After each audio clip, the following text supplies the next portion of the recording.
Hi friends, easy cooking রেসিপিসে তোমাদের প্রত্যেককেই welcome. সামনেই দুর্গাপুজো আর অনেকেই এই সময় নবরাত্রি পালন করে, তাই আর দেরি না করে তোমাদের জন্য নিয়ে চলে এলাম ছানার লাড্ডুর একটি খুবই সহজ রেসিপি, যেটি প্রত্যেকে বাড়িতে খুব সহজেই বানিয়ে ফেলতে পারবে। যারা প্রথম রান্না করছো তারাও বানাতে পারবে এবং একদম দোকানের মতো পারফেক্ট হবে। আর এর টেস্ট কিন্তু যে কোনো দোকানের মিষ্টির টেস্টকেই হার মানাবে। ভিডিওটিকে সম্পূর্ণ দেখো। রেসিপিটি ভালো লাগলে অবশ্যই লাইক করো আর চ্যানেলটিকে সাবস্ক্রাইব করতে ভুলবে না। তো চলো রেসিপিটি শুরু করি। প্রথমেই কড়াইতে 1 লিটার ঘন দুধ দিয়ে দেব। দুধ ফুটে উঠলেই ছানাটা বানিয়ে নেব। এখানে ছানা বানানোর জন্য 2 চামচ ভিনিগার আর 2 চামচ জল নিয়ে একটি মিশ্রণ বানিয়ে নিয়েছি। সেটিকে অল্প অল্প করে দুধের মধ্যে দিয়ে ছানাটাকে বানিয়ে নেব। এইবার ছানাটাকে একটি সাদা কাপড়ের মধ্যে ঢেলে নিয়ে এর ভেতরকার সমস্ত জলটাকে বের করে নেব। যেহেতু ভিনিগার দিয়ে ছানাটা বানিয়েছি, তাই এর মধ্যে কিন্তু ভিনিগারের একটা গন্ধ থাকতে পারে, তাই ছানাটাকে ভালোভাবে জল দিয়ে ধুয়ে নিতে হবে। এখানে 1 লিটার দুধ নিয়েছি।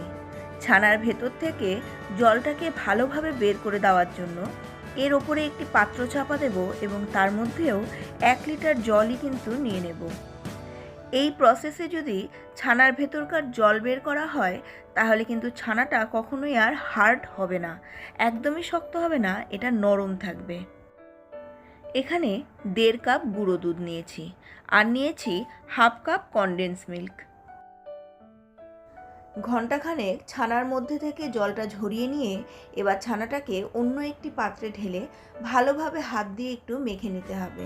তবে এটাকে মেখে একদম মিহি করার প্রয়োজন নেই, তবে খেয়াল রাখতে হবে এর মধ্যে যেন কোনো বড় গোটা বা দানা না থাকে। আরও 1 কাপ ঘন দুধ নিয়েছি। আবার কড়াই বসিয়ে এর মধ্যে 1 কাপ ঘন দুধটা দিয়ে দেব। দুধটা গরম হওয়ার আগেই এর মধ্যে যে গুঁড়ো দুধটা নিয়েছিলাম সেটা দিয়ে ভালোভাবে এটাকে আবার মিশিয়ে নিতে হবে। খেয়াল রাখতে হবে দুধটার মধ্যে যেন কোনো দলা পাকিয়ে না যায়। ভালোভাবে একটুক্ষণ নেড়ে নিলেই দেখবেন দুধটা একদম মিশে গেছে। মিনিট খানেক দুধটাকে ভালোভাবে ফুটিয়ে নিয়েই এর মধ্যে যে কনডেন্স মিল্কটা নিয়েছিলাম সেটাকে দিয়ে দেব। ভালোভাবে মিশিয়ে নেব এবং আরও মিনিট খানেক ফুটিয়ে নেব। কনডেন্স মিল্ক নিজেই খুব মিষ্টি, আবার গুঁড়ো দুধও মিষ্টি, তাই এখানে আলাদা করে চিনির ব্যবহার করিনি। এখানে মাত্র 1/2 চামচ চিনি দিয়েছি, তবে এটাও অপশনাল, আপনারা চাইলে চিনিটাকে স্কিপ করতে পারেন। ভালোভাবে মিশিয়ে নিয়ে এবার এর মধ্যে 1 টেবিল চামচ ঘি দিয়ে দেব। সবগুলোকে খুব ভালোভাবে মিশিয়ে নেব। এরপরে এখানে ভেঙে গুঁড়ো করে রাখা ছানাটাকে দিয়ে কন্টিনিউয়াসলি নাড়তে হবে। ছানাটা ঘন হওয়ার সাথে সাথে কড়াইয়ের গায়ে লেগে যাওয়ার সম্ভাবনা আছে, তাই যতক্ষণ নাড়তে হবে ততক্ষণই কড়াইয়ের গা থেকে এটাকে ভালোভাবে চেঁচে সরিয়ে দিতে হবে। 5 থেকে 7 মিনিটের মধ্যেই দেখবেন এটা একদম ঘন হয়ে এসেছে। খুব বেশি কিন্তু এটাকে আর ঘন করবেন না, তাহলে ছানার লাড্ডুটা একদম শক্ত হয়ে যাবে। এখানে আরও 1 টেবিল চামচ ঘি দিয়ে দেব। ঘিটাকে ভালোভাবে মিশিয়ে আবার নাড়তে থাকবো। এই সময় দেখবেন এই ছানাটা কড়াইয়ের গা থেকে একদম উঠে চলে আসছে। কড়াইয়ের গায়ে এটা আর একটুও লাগবে না, তখনই কিন্তু আপনার এটা কমপ্লিট হয়ে গেছে।